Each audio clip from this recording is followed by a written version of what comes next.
আল্লাহ রাব্বুল আলামিনের অশেষ মেহেরবানি এবং রহমত বরকতে রাজারচর মাদ্দরকান্দি হাই স্কুলের সামনে মিজানুর রহমান চুকদার বাড়ি সংলগ্ন দ্বিতীয় বার্ষিক একদিন ব্যাপী বিশাল ওয়াজ মাহফিলের প্রধান মেহমান পীরে কামেল হযরত মাওলানা মুফতি আব্দুর রহমান মুজাদ্দিদি সাহেব পীর সাহেব দৌলতিয়া পাক দরবার শরীফ এবং সভাপতিত্ব করিবেন জনাব আব্দুল কাদের মাতবর সাহেব। বিশেষ বক্তা হিসেবে থাকবেন হযরত মাওলানা কারি সাদান সাহেব ফরিদপুরি খাদেম দৌলতিয়া পাক দরবার শরীফ এবং বিশেষ বক্তা হিসেবে থাকবেন বিশিষ্ট ইসলামী চিন্তাবিদ হযরত হাফেজ মাওলানা মুফতি মাজিদুল ইসলাম মাজিদ সাহেব, কালোখালী কেন্দ্রীয় জামে মসজিদ খতিব এবং বিশিষ্ট আলেম খাদেম দৌলতিয়া পাক দরবার শরীফ। আজকের মাহফিলে আসা সকল মুসল্লি কিরাম এবং আমরা যারা এখনো মেলার মাঠ দিয়ে এদিক সেদিক ঘোরাফেরা করতেছি, আজকে এই মাহফিলটা আল্লাহ রাব্বুল আলামিন জান্নাতের বাগান বানিয়ে দিয়েছেন। আল্লাহ রাব্বুল আলামিন বলেন, যেখানে আমার জিকির হয়, যেখানে আমার নাম, আমার রাসূলের শানে দরুদ ও সালাম পাঠ করা হয়, আমি আল্লাহ রাব্বুল আলামিন ওই স্থানকে জান্নাতের বাগান বানায় দেই এবং আমার হাজার লক্ষ কোটি ফেরেশতাদেরকে দিয়ে ওখানে রহমত বর্ষিত করতে থাকি। সকলে বলি সুবহানাল্লাহ। আল্লাহ রাব্বুল আলামিন আমাদেরকে দুনিয়াতে পাঠাইছেন তার প্রেমের কারণে, তার ভালোবাসার কারণে। আমাদেরকে যখন আল্লাহ রাব্বুল আলামিন সৃষ্টি করেন তখন ফেরেশতারা বলছিলেন, হে আল্লাহ, আপনি কেন আবার এই মানুষকে সৃষ্টি করবেন যারা দুনিয়াতে যে কাটাকাটি মারামারি বিভিন্ন গুনার কাজে লিপ্ত থাকবে? আল্লাহ রাব্বুল আলামিন বলে, আমার বান্দারা যখন আমাকে ডাকবে, আমাকে ভালোবাসে, মন থেকে প্রাণ থেকে ডাকবে, তখন আমি আল্লাহ তাআলা ওই বান্দাকে মাফ করে দিয়ে জান্নাত দিয়ে দেব। সকল বলি সুবহানাল্লাহ। এজন্য আল্লাহ রাব্বুল আলামিন বলেন কোরআনুল কারীমের মধ্যে সূরা ফাতিহার মধ্যে বলেন, ইহদিনাস সিরাতাল মুস্তাকিম, যে তোমরা সবসময় আমার কাছে দোয়া করো, আমার কাছে পানা চাও, যে সব সময় যেন আল্লাহ তাআলা ইহদিনাস সিরাতাল মুস্তাকিমের উপর আমাদেরকে চলার মতো তৌফিক দান করে। যারা আল্লাহ রাব্বুল আলামিন পৃথিবীতে হাজারো লক্ষ কোটি, 1 লক্ষ বা 2 লক্ষ 25,000 পয়গম্বর দুনিয়াতে পাঠাইছেন, আল্লাহ রাব্বুল আলামিন আমাদেরকে শেষ নবীর উম্মত হিসাবে দুনিয়াতে পাঠাইছেন। এজন্য শুকরিয়া আদায় করে বলে আলহামদুলিল্লাহ। কারণ হযরত আদম আলাইহিস সালাম যখন জান্নাত থেকে দুনিয়াতে চলে আসে, আল্লাহ রাব্বুল আলামিন যখন আদম আলাইহিস সালামকে জান্নাত থেকে দুনিয়াতে পাঠিয়ে দেন, তখন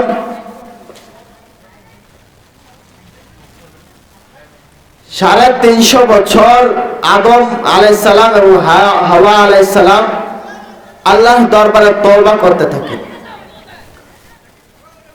এই তওবা যখন কোনোভাবে কবুল হইতেছে না, তখন আরাফাতের ময়দানে যখন দুজন একসাথে হয়, হযরত হাওয়া আলাইহিস সালাম এবং আদম আলাইহিস সালাম, তখন তারা চিন্তা করে যে আরশের ভিতরে তো একটি লেখা দেখছিলাম লা ইলাহা ইল্লাল্লাহ মুহাম্মাদুর রাসূলুল্লাহ সাল্লাল্লাহু আলাইহি ওয়াসাল্লাম।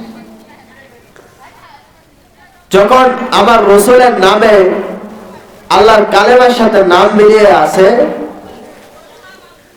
তখন আল্লাহ দরবারে হযরত আদম আলাইহিস সালাম দোয়া করেন, হে আল্লাহ, আপনি আমাদেরকে লা ইলাহা ইল্লাল্লাহ মুহাম্মাদুর রাসূলুল্লাহ সাল্লাল্লাহু আলাইহি ওয়াসাল্লাম বলেছিলেন, আমাদেরকে ক্ষমা করে দিন। এজন্য আল্লাহ রাব্বুল আলামিন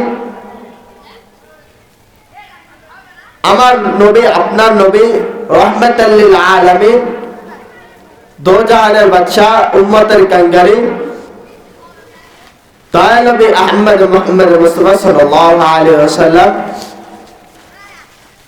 তিনি সারাটা জীবন উম্মতি উম্মতি বলে কেটে গেছে। কারণ কাল কিয়ামতের দিন যেন একটা উম্মত জাহান্নামে না যায়। এত কষ্ট, এত দুঃখ সহ্য করেও আমার আপনার নবী, মায়া নবী, দয়া নবী আমাদের জন্য সারাটা জীবন কেঁদে গেছে, ইয়া উম্মতি বলে। আর যখন নবুয়তের দরজা বন্ধ হয়ে গেছে, তখন আল্লাহ রাব্বুল আলামিন বিলায়াতের দরজা খুলে দিয়েছে। যদি আমরা নবুয়তের দরজা বন্ধ হয়ে বিলায়াতের দরজা না খুলতো, তাহলে আমরা এই জামানার মানুষগুলা ইলম শিক্ষা করতে পারতাম না, কোরআন হাদিসে কি আছে তা জানতে পারতাম না। এজন্য আল্লাহ রাব্বুল আলামিন আমাদেরকে, আমরা হাজারো নবীরা দোয়া করছেন যেন শেষ নবীর উম্মত হইতে পারে, আল্লাহ তাদের কারো দোয়া কবুল করেন। কিন্তু আমরা দোয়া ছাড়াই আল্লাহ রাব্বুল আলামিন আমাদের এত সুন্দর, এত বরকতময় একটা নিয়ামত দিয়ে দিয়েছে। এজন্য আল্লাহ রাব্বুল আলামিনের কাছে বেশি বেশি শুকরিয়া আদায় করা এবং রাসূল কারীম সাল্লাল্লাহু আলাইহি ওয়াসাল্লামের প্রতি বেশি বেশি দরুদ ও সালাম পাঠ করা। আমরা দরুদ ও সালাম পাঠ করতে চাই না, কারণ আল্লাহর জিকির তো করতেই চাই না, কারণ আল্লাহর জিকির করলে আমাদের ভিতরে ঈমান তাজা হয়ে যাবে। যদি আমাদের ঈমান তাজা হয়ে যায়, তাহলে শয়তান আমাদের কাছে হেরে যাবে। আর বর্তমানে শয়তান আমাদের কাছে হেরে গেছে, কারণ আমরা শয়তানের থেকেও বড় শয়তান। এজন্য শয়তান বর্তমানে রেশ নিতেছে। কি জন্য? শয়তান বলে যে আমি কি শয়তানি দেখাবো, তার থেকে বেশি শয়তান বর্তমানে মানুষ।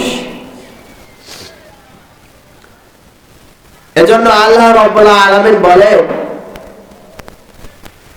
যে মানুষ আমি এত মোহাব্বত করে বানাইলাম, সে মানুষ আমাকে ডাকে না। গাছপালা, তরুলতা, নদী নালা সবাই আল্লাহর জিকির করে, মাছ পর্যন্ত আল্লাহর জিকির করে, গর্তের পিপিলিকাও আল্লাহর জিকির করে।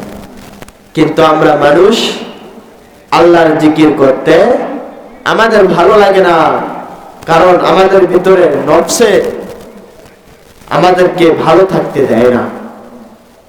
যে ব্যক্তি, যে বান্দা এই নফসের সাথে যুদ্ধ করে নিজেকে, নিজের ঈমানকে তাজা রাখতে পারবে, আল্লাহ রাব্বুল আলামিন বলে আমার ওই বান্দাটাই হলো প্রকৃত আল্লাহর ওলি। কারণ আল্লাহর ওলি হতে হলে মাদ্রাসা কলেজে পড়া লাগবে, তার কোনো সার্টিফিকেট নেই। একজন রিকশা চালক আল্লাহর ওলি হতে পারে, একজন ভ্যান চালক, একজন কৃষক আল্লাহর ওলি হতে পারে। এজন্য আল্লাহ রাব্বুল আলামিন বলেন যে তুমি আমার উপর ঈমান আনো, আমাকে বিশ্বাস করো, এক আল্লাহ হিসাবে মানো, আমাকে ভয় করো, আমাকে মহব্বত করো, আমার পথে চলো, তাহলে আমি আল্লাহ দেখবা তোমার সকল রাস্তাকে আমি সহজ করে দিয়েছি এবং তোমার সকল কাজ, তোমার সকল কাজের ভিতরে আমি বরকত দান করে দেব। এজন্য আল্লাহ রাব্বুল আলামিন বলেন যে আমাকে যদি তোমরা পাইতে চাও তাহলে তোমরা আমার রাসূলের তরিকা মানো, আমার রাসূলের হাতকে, আমার রাসূলকে ভালোবাসো। কারণ রাসূলকে ভালো না বাসতে পারলে আল্লাহকে পাওয়া সম্ভব না। জগৎ পাগল কাবার জন্য, কাবা পাগল মাবুদে, মাবুদ পাগল রাসূলের জন্য, রাসূল পাগল উম্মতের। আমরা মানুষ পাগল কাবার জন্য, কবে কাবায় যাব, কবে মদিনায় যাব ছুটফট করি। যার টাকা আছে সে যাইতে পারে না, যার টাকা নাই তার অন্তরটা ধরপড় ধরপড় করে মদিনায় যাওয়ার জন্য। এজন্য তো কবি মিলাইছেন যে জগৎ পাগল কাবার জন্য, মানে দুনিয়ার মানুষ পাগল কিসের জন্য? কাবার জন্য। কাবা পাগল আল্লাহ, আল্লাহ পাগল রাসূলের জন্য। কারণ আমার বন্ধু কষ্ট পাইলে আমার ভালো লাগবে না, আর রাসূল পাগল উম্মতের। হায় উম্মত, আজকে মুখে দাড়ি নাই, মাথায় টুপি নাই, নামাজ নাই, ওযু নাই, গোসল নাই, রাসূলের তরিকা মানতে রাজি না, রাসূলের পথে চলতে রাজি না। এক ওয়াক্ত পড়লে 4 ওয়াক্ত পড়ি না, ওযু করলে একদিন ওযু করলে সারা বছর আর ওযুর খবর থাকে না। এমনও মুসলমান আছে তারা ঈদের নামাজটাও পড়ে না। তাদের মতো কপাল পোড়া কাল কিয়ামতের দিন কি অবস্থা হবে একবার ভাবে না। যেখানে নবীরা ইয়া নাফসি ইয়া নাফসি বলবে, সকল নবীদের উম্মতকে পাঠিয়ে দিবে উম্মতে মুহাম্মাদের কাছে, যে আমি তোমাদের দায়িত্ব নিতে পারবো না, তোমরা চলে যাও শেষ নবী হযরত মুহাম্মদ সাল্লাল্লাহু আলাইহি ওয়াসাল্লামের কাছে। তাহলে আমাদের কপাল কত ভালো, আমরা কত ভাগ্যবান।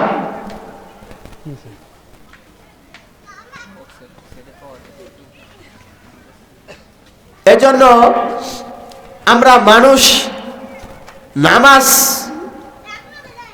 এই সালাতকে আমরা কায়েম করতে চাই না। কারণ সালাত যদি কায়েম হয়ে যায় তাহলে ইহুদি খ্রিস্টানদের তো অবস্থা খারাপ। যে মসজিদে জুমার নামাজে সমপূর্ণ ফজরের নামাজে মুসল্লি হবে, সেই দিন ইসলাম আবার সেই নবীর জামানায় ফিরে যাবে। সকল বলি সুবহানাল্লাহ। কারণ আমরা শীত পড়লে আল্লাহকে গালি দিই, অতিরিক্ত গরম ছাড়লেও আল্লাহকে গালি দিই।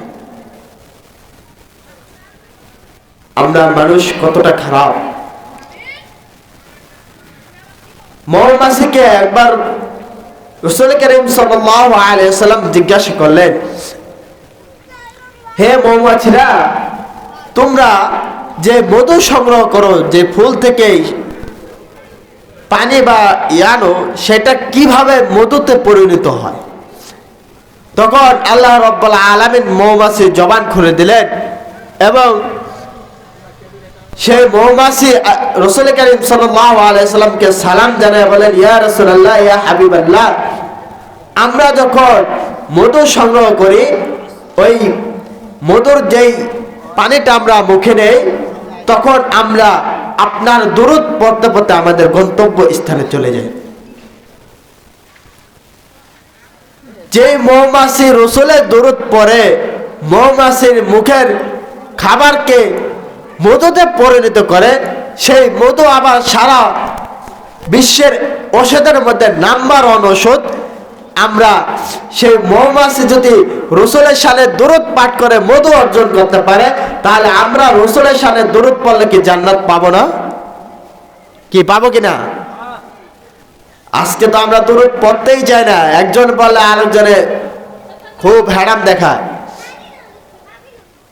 রাসূলের শানে দুরূদ ও সালাম পাঠ করলে অনেকের দেখি চুলকায়। এই চুলকানি তো ভালো না। এই চুলকানি কিন্তু এমবিবিএস ডাক্তার দেখালো যাবে না, হাতুড়ি ডাক্তার দেখালো, হোমিওপ্যাথি ডাক্তার দেখালো যাবে না। এজন্য যে ব্যক্তির রসুলের প্রতি মহব্বত নাই, রসুলের আহলে বায়তের প্রতি মহব্বত নাই, ওলি আউলিয়া হক্কানি আলেমদের প্রতি মহব্বত নাই, সে কখনো জান্নাতের আশা করা তার দ্বারা সম্ভব না। অনেকে চার দোকানে বসে সিগারেট টেনে জান্নাতের আশা করে। এক ব্যক্তি জিজ্ঞাসা করছে, হুজুরে কিতাব পড়তেছে, তাই হুজুরে জিজ্ঞাসা করতেছে যে জান্নাতে গেলে, হুজুর আমার একটা প্রশ্ন। তা কি প্রশ্ন আপনার? কয় জান্নাতে গেলে কি হুক্কা খাওয়া যাবে নি? কি খাওয়া যাবে নি? হুক্কা খাওয়া যাবে নি? তাই ওই ব্যক্তিকে বলছে যে হুক্কা খাওয়া যদি জান্নাতে যাওয়া যাইতো তাহলে গাঞ্জাখোররাও জান্নাতে যাইতো। তাই যে ব্যক্তি জান্নাতে যাবে তার মাথায় হুক্কা খাওয়ার চিন্তা আসবে না। জান্নাতে এত সুন্দর সুন্দর নিয়ামত থাকতে হুক্কা খাওয়ার দিকে কেউ দৌড় পারবে? এজন্য আমরা আজকে রসুলের মহব্বতকে ছেড়ে দিছি। রসুলের প্রেম ভালোবাসা কি জিনিস আমরা এখন বুঝি না। আগের মানুষ দেখতাম যখন দুরূদ পড়ত তাদের চোখটা পানি বের হয়ে যেত রসুলের প্রেমে, ইশকে, মহব্বতে। আর আমরা এখন একজনে দুরূদ পড়লে আরেকজনে পাছা চুলকে। আজকে এই দুরূদ নাই বলেই বাংলাদেশে এত জুলুম। রসুলের প্রতি প্রেম ভালোবাসা নাই, মারামারি কাটাকাটিতে খুব ওস্তাদ আমরা বাঙালি। কারে কোন সময় বাঁশ দেওয়া লাগবে এদিকটা আমরা খুব স্মার্ট, কিন্তু রসুলের তরিকা অনুযায়ী যে চলা লাগবে এদিকে আমাদের খেয়াল নেই। এক সাহাবায়ে কেরাম, তার একটা দাড়ি ছিল। কয়টা? শুধু একটা পশম। কয়টা? একটা পশম ছিল। তাই রসুল করিম সাল্লাল্লাহু আলাইহি ওয়াসাল্লাম তার ওই দাড়ি দিকে তাকাইয়া বাতাসে ঝুলতেছে। তাই রসুল করিম সাল্লাল্লাহু আলাইহি ওয়াসাল্লাম তার দাড়ির দিকে তাকায় মুস্কি মুস্কি হাসতেছে। কি করতেছে? মুস্কি মুস্কি হাসতেছে। তখন ওই সাহাবায়ে কেরাম মনে করছে যে আমার একটা দাড়ি। তাই রসুল করিম সাল্লাল্লাহু আলাইহি ওয়াসাল্লাম মনে মজা করতেছে। আমাদের ভিতরে এরকম ভাব আসে না যে একজন আমাদের তাকাইয়া আসলে মনে হয় যে আমার কোনো কিছু দেখে মজা করতেছে। তো সে তখন ওই দাড়িটা টান্দা উড়ে ফেলছে। তখন রসুল করিম সাল্লাল্লাহু আলাইহি ওয়াসাল্লাম চেহারাটা এরকম রাগান্বিত অবস্থা হয়ে গেছে যে সাহাবায়ে কেরাম দেখে ভয় পেয়ে গেছে। তখন রসুল করিম সাল্লাল্লাহু আলাইহি ওয়াসাল্লাম বললেন, হে আমার সাহাবী, আমি এতক্ষণ তোমার দাড়ি দেখে মুসকে মুসকে হাসতেছিলাম, কারণ তোমার দাড়িতে 70,000 ফেরেশতা ঝুলতেছিল। সকল বলি সুবহানাল্লাহ। একটা দাড়িতে কত হাজার ফেরেশতা? একটা দাড়িতে যদি 70,000 ফেরেশতা ঝুলে তাহলে হিসাব করেন যে আমার মুখে কতগুলা দাড়ি আছে। যদি রসুলের সুন্নাতে এত নিয়ামত থাকে, রসুল করিম সাল্লাল্লাহু আলাইহি ওয়াসাল্লাম দাড়ি কাটাকে কি বলছে? হারাম। এবং দাড়ি রাখাকে ওয়াজিব করে দিয়ে গেছে। কিসের জন্য? নামাজ পড়া যেমন ফরজ, ঠিক ওয়াজিব মানাও ফরজের কাছাকাছি।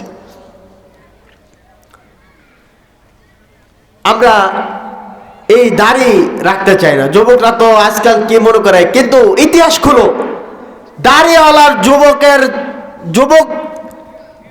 দাড়িওয়ালা যুবকের চেহারা দেখে 40 জন নারী হাত কেটে ফেলছে, কিন্তু ক্লিন শেভ আলা পুরুষের চেহারা দেখে একজন মানুষ হাত কাটছে এমন কোন প্রমাণ আছে ইতিহাসে?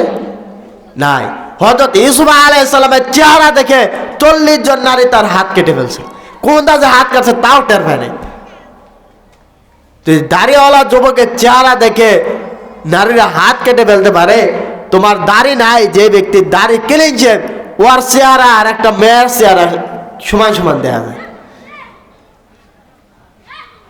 এতে যদি কেউ দুঃখ পায় আমার কিছু করার নাই, কারণ এখানে রসুলের স্পষ্ট হাদিস। রসুলকে ভালোবাসতে হলে, মহব্বত করতে হলে রসুলের সুন্নাত, রসুলের তরিকা 100% মানা লাগবে। যদি তুমি নিজেকে আল্লাহর ওলি দাবি করো, কখনোই পশ্চিমকালও মেনে নেওয়া যাবে না। কারণ যদি তোমার ভিতরে রসুলের সুন্নাত না থাকে, তোমার ভিতরে যদি রসুলের লেবাস না থাকে, রসুল বলছে যে জুব্বা পরো, লম্বা জামা পরো, মাথায় পাগড়ি বাঁধো, মুখে সুন্দর দাড়ি রাখো, এটাই হলো রসুলের সুন্নাত। মুখে দাড়ি নাই, রসুলের সুন্নাত নাই। আজকে আল্লাহর ওলিদের বদনাম হইতেছে কিছু ভণ্ডদের কারণে, হয় না? দেশে কিন্তু ভণ্ড বাইরে গেছে, ভণ্ড কিন্তু অনেক বাইরে গেছে। এই ভণ্ডদের কারণে হক্কানি আল্লাহর ওলি যারা, তাদের উপরে কিন্তু হামলা কামলা চলে। এজন্য বলে যে আল্লাহর ওলিদের উপর যখন হামলা চলবে, আল্লাহর ওলিদের উপর যখন হামলা চলবে, ওই স্থানে, ওই দেশের ভিতরে গজব তত তাড়াতাড়ি নাজিল হবে। সকল বলি নাউজুবিল্লাহ। কারণ আল্লাহ তাআলা বলেন, আলা ইন্না আউলিয়া আল্লাহি লা খাউফুন আলাইহিম ওয়া লা হুম ইয়াহজানুন। হে আমার মুমিন বান্দারা, তোমরা আমার, যারা আমার মহব্বত হয়ে গেছে, যাদের সাথে আমার মহব্বত তৈরি হয়ে গেছে, তাদের সাথে বেয়াদবি করো না। যদি বেয়াদবি করো, আমি আল্লাহ নিজে জিহাদ ঘোষণা করলাম। সকল বলি সুবহানাল্লাহ। কোরআনের আয়াত ফেলানোর সুযোগ আছে। এজন্য তো আল্লাহ বলছে যে দোয়া করো বেশি করে, ইহদিনাস সিরাতাল মুস্তাকিম। তুমি তোমার আল্লাহর ওলিদের যে পথে চালাইছো, তুমি ঠিক আমাদেরকেও সেই পথে চালাও। সকল বলি সুবহানাল্লাহ। কারণ আল্লাহর ওলিরা যে পথে চলে গেছে, ওইটাই সঠিক পথ ছিল। এখন আমরা যে পথে চলি, এখানে বৈশা বলি এক কথা, নিচে নামা করি আরেক কথা। কারণ আমাদের জবান এবং কাজে কোনো মিল নাই। যা শুনে কয় তোর পাশায় ফুটা কেন? তাহলে আমি যদি এখানে বসে ওয়াজ করি, নামাজ পড়েন না কে, রোজা রাখেন না কে, দাড়ি রাখেন না কে, সিগারেট খায়েন না, গাঁজা খায়েন না, মা বাবার সাথে ভালো আচরণ করেন, কিন্তু নিচে নামা করলাম উল্টাটা, তাতে আল্লাহ কিয়ামতের দিন ওই সমস্ত আলেমদেরকে জাহান্নামে পাঠাবেন যারা এলেম অর্জন করে মানুষকে জ্ঞান দিছে, কিন্তু নিজে জ্ঞান অর্জন করে নাই। মানুষকে জ্ঞান দিছে, নামাজ পড়ে, রোজা রাখেন, দাড়ি রাখেন, রসুলের সুন্নাত তরিকা পর্যন্ত পৌঁছইলেন, কিন্তু আমি রসুলের সুন্নাত তরিকা দাঁড়ো দাঁড়ি নেই, ফাঁকে যায় নামাজও পড়ি নেই। এহেন যতক্ষণ আসলাম ততক্ষণ মাঠ গরম করে গেছি। আল্লাহ রাব্বুল আলামিন বলেন, তোমার মতো ভণ্ড শয়তান কিয়ামতের দিন আমি আগে জাহান্নামে পাঠাবো। এলেম যদি অর্জন করো, তাহলে এলেমের মতো এলেম, যেই এলেমটা তুমি অর্জন করছো, ওই এলেম অনুযায়ী তুমি তোমার রাস্তা চালাও। এজন্য আল্লাহ রাব্বুল আলামিন রাসূল কারীম সাল্লাল্লাহু আলাইহি ওয়াসাল্লাম বলেন, তালাবুল ইলমি ফারিদাতুন আলা কুল্লি মুসলিম ওয়া মুসলিমা। প্রত্যেকটা মুসলমানকে, সন্তানদেরকে ইসলামী শিক্ষা দেওয়া ফরজ। আজকে আপনি বললে জানাজা দোয়ার লোক আনতে হয়, মসজিদের ইমাম সাহেবরা ভাড়া করে এনে বর্তমানে। কেন আমার জানাজা আমার ছেলে পড়াইতে পারবে না? কেন আমার জানাজা আমার বংশ থেকে কেউ পড়াইতে পারবে না? কেন? এই কেনর কোনো উত্তর আছে? আপনি স্কুল কলেজ পড়ান, কোনো সমস্যা নাই, কিন্তু এরকম কিছু শিক্ষা দেয়া রাখেন যে শিক্ষা আপনি মরার সময় যেন কাজে লাগে। আপনি মারা গেছেন, আপনার কবরের সামনে জিয়ারত করার মানুষ নেই। আপনি মারা গেছেন, আপনার জানাজা পড়াইতে হয় ভাড়া করে, ইমাম না ভাড়া হুজুর দিয়ে। এই ইসলাম কিন্তু থাকবে না। তখন কবরে বৈশা হাজারো কানলে কোনো লাভ হবে না। কেন লাভ হবে? কারণ আমি দুনিয়াতে কিছু অর্জন করে আসি নাই। যদি করেই আসতাম, তাহলে অবশ্যই আমার মৃত্যুর পর এই এলেম আমার কাজে লাগতো। এই সন্তান আমার কাজে লাগতো। যদি আমি সন্তানকে সুশিক্ষায় শিক্ষিত করতে পারতাম, তাহলে ইসলামের শিক্ষা দিতে পারতাম, মৃত্যুর পরে একদিন হলেও আমার কবরের সামনে যাইয়া রব্বির হামহুমা কামা রব্বায়ানি সগীরা এইটুকু কথা বলেও দোয়া করতে পারতো। সকলে বলি ঠিক কিনা? আজকে আমার সন্তান রাস্তা দিয়ে ঘুরে, মাথার চুলের অবস্থা খারাপ, প্যান্ট একদিক দিয়ে ছিঁড়া আরেক দিক দিয়ে ফাড়া, শাড়ের গুড়াম চারটে খোলা, দুইটা লাগাই না, এক হাতে সিগারেট আর একটা সোনার আংটি, দেখলে মনে হয় যে রাস্তায় কোনো নেতা যাইতেছে। এই সমস্ত সন্তান যখন 2 দিন পর আপনার গায়ে হাত তুলবে, আপনাকে গায়ে হাত তুলে আপনাকে বাড়ি থেকে বের করে দেবে, তখন আল্লাহর কাছে বিচার দিয়ে কোনো লাভ হবে না। কারণ শিক্ষা আমাদের কমতি ছিল, শিক্ষা আমাদের কমতি ছিল, এই কারণে আজকে এই অবস্থায় আমাদের আসতে হয়। কি জন্য বাপ মা বৃদ্ধাশ্রমে যায় জানেন? বৃদ্ধাশ্রমে ওই কারণেই যায়, সন্তান যখন অহংকারী হয়ে যায়, ওই সন্তানের জন্মের সময় ডান কানে আজান দেওয়া হয় নাই, বাম কানে একামত দেওয়া হয় নাই, এই কারণেই ওই সন্তানটা বড় হয়ে আপনি শিক্ষা দিছেন, বড় ডিগ্রি বানাইছেন, ডক্টর, বিশেষ ক্যাডার, কিন্তু আপনি মারা গেছেন, তার আসার সময় হয় না। সে ব্যস্ত, বলে দেয় যে আমি আসতে পারবো না, আপনারা তার জানাজা দিয়ে কবর দিয়ে দাফন করে দেন। এই যদি হয় একজন বাপার, একজন বাপ মার সুপুত্র সন্তান। আজকে যদি আমি মারা যাই, আমার যদি জানাজা পড়াতে হয় আরেকজন ইমাম আইনা, তাহলে তো আমার বংশ শেষ। কি জন্য? এজন্য দেখবেন আগে শুনতাম গরিব যারা না খাইতে পারে তারা মাদ্রাসায় পোলাপান দেয়, কিন্তু এখন দেখেন আমাদের পুরা শিবচরের ভিতরে মাদ্রাসা ছিল 3টা নাম করা। এক আল জামিয়াতুল ইসলামিয়া কমিয়া মাদ্রাসা, জামিয়া আশরাফুল মাদারেস বন্দরখোলা, শিবচর শামসুল উলুম, জামিয়াতুস সুন্নাহ, এই 4-5টা মাদ্রাসা নাম করা ছিল। এখন দেখেন আমাদের এলাকার ভিতরেই 5টা আছে মহিলা মাদ্রাসা। আবার ইন্টারন্যাশনাল মাদ্রাসা হইতেছে, ইন্টারন্যাশনাল কলেজ স্কুল হইতেছে, যেখানে শিক্ষার কোনো অভাব নাই। তাহলে বোঝা গেল ওই সব স্কুল মাদ্রাসায় আমাদের মতো ভ্যান চালানো কৃষি কাজের লোকজনরা দিবে না, কারণ ওই মাদ্রাসায় ওই স্কুলে পড়াইতে হলে মাসে 10 থেকে 12,000 টাকা গোনা লাগবে। তাহলে ওখানে বড় লোক পোলাপানরা পড়তেছে। তাহলে বোঝা গেল যে আজকাল মাদ্রাসায় গরিব পোলাপানরা কমই যাইতেছে, বড় লোকরাই বেশি যাইতেছে।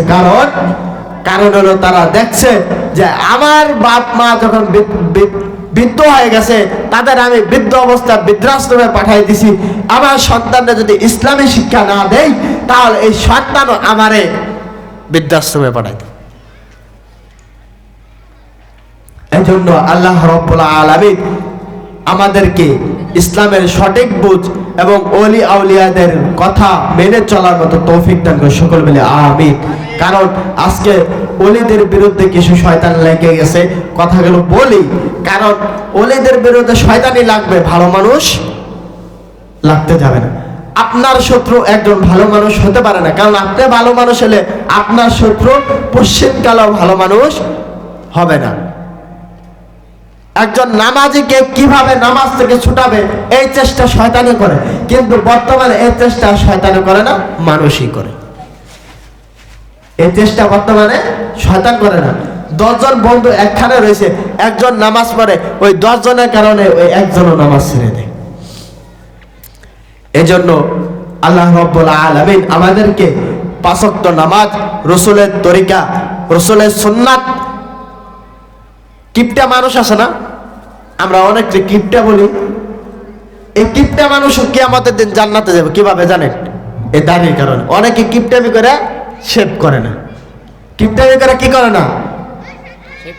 টাকা খরচ 50টা, 50টা আমি যাব সেভ করবার নাকি, আমার তো খাইলে কাম নেই, 50টা জমায় রাখলে উন্নতি হবে। ও কিন্তু কিপটামি করে কিন্তু দাঁড়িতে খুল লাগায় নাই, কি করে কথা বলেন, কিপটামি করে।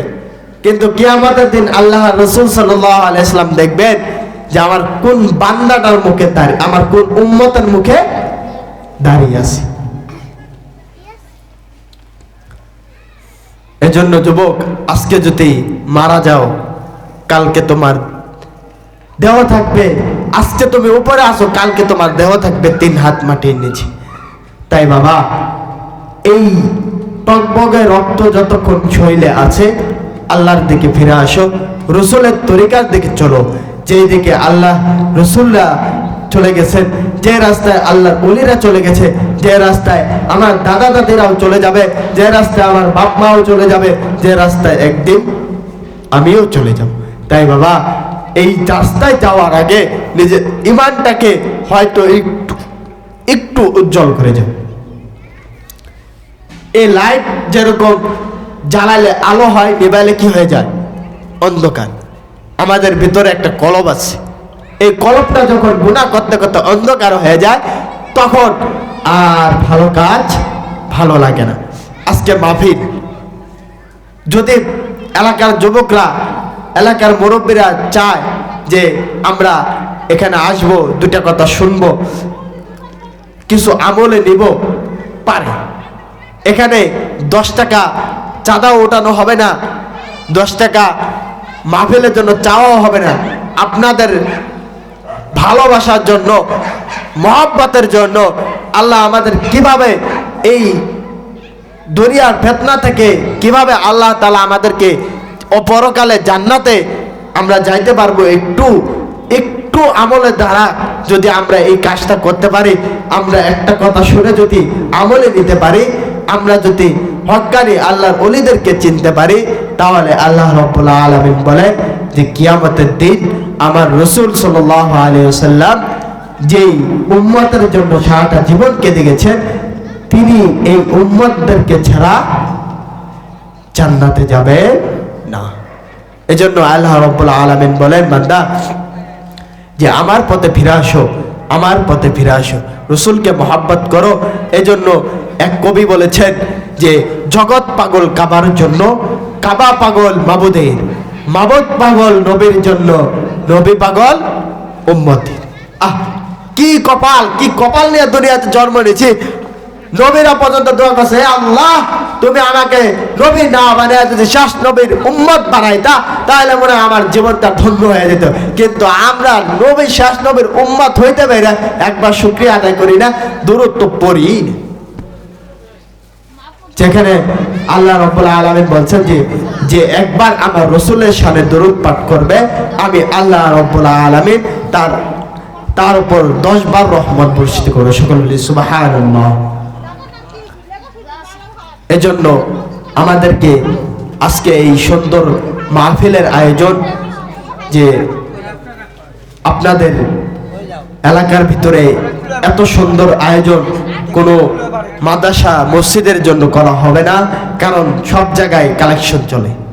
এখানে কালেকশন ছাড়া যেহেতু আপনাদের দিনের জন্য, আপনাদের গুনার মাপের জন্য, যেখানে আপনাদের ভালোবাসার জন্য এই সুন্দর একটা আয়োজন করা হয়েছে, এখানে আপনাদের তো আসরের পর থেকেই জাকেররা, আশিকান্না যারা আছে, তারা তো থাকা উচিত ছিল। কারণ গতবার আমরা করছি ছোটখাটো ভাবে, এই বছর আমরা মাইকিং করছি, পোস্টার লাগাইছি, তারপরও আজকে দেখেন যে রাসূলের প্রেম যদি থাকে, ওলিদের প্রেম যদি ভিতরে থাকে, বাবা মাইকিং করা লাগে না। কি করা লাগে না? মাইকিং করা লাগে না, তারা এমনিতেই প্রেমের টানে চলে আসে। আল্লাহ রাব্বুল আলামিন আমাদের সকলকে 5 ওয়াক্ত নামাজ, ওলি আউলিয়াদের ভালোবাসা, রাসূলের শানে বেশি বেশি দরুদ ও সালাম পাঠ করার তৌফিক দান করে। সকল বলি আমিন। কিছুক্ষণ বাদ ইশারা আজান হবে না, কিছুক্ষণ বাদ ইশারায় আজান হবে। ইশারের নামাজের পর, তরিকতের কাজের পর আবার আমাদের আজকের যেই দাওয়াতি মেহমানরা আছেন, তারা বয়ান করবেন, তাদের গুরুত্বপূর্ণ আলোচনা করবেন। তাই আমরা যাদের ওযু নাই ওযু শেষ করে আমরা প্যান্ডেলে চলে আসি। এখানে আজান হবে, এখানে জামাত হবে। তাই ভাই ও বাবারা, আজকে এই মাহফিলটাকে নিজেদেরকে সৌভাগ্যবান মনে করে যে যেখানে আছেন ইশারে নামাজ পড়ে মাহফিলের প্যান্ডেলে চলে আসেন। যেখানে আল্লাহর বরকত রহমত নাজিল হয় সেখানে কোনো বাধা বিপত্তি থাকে না।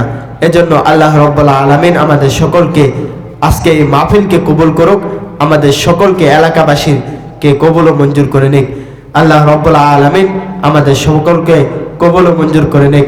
আমিন ওয়া আখিরা আলহামদুলিল্লাহি রাব্বিল আলামিন।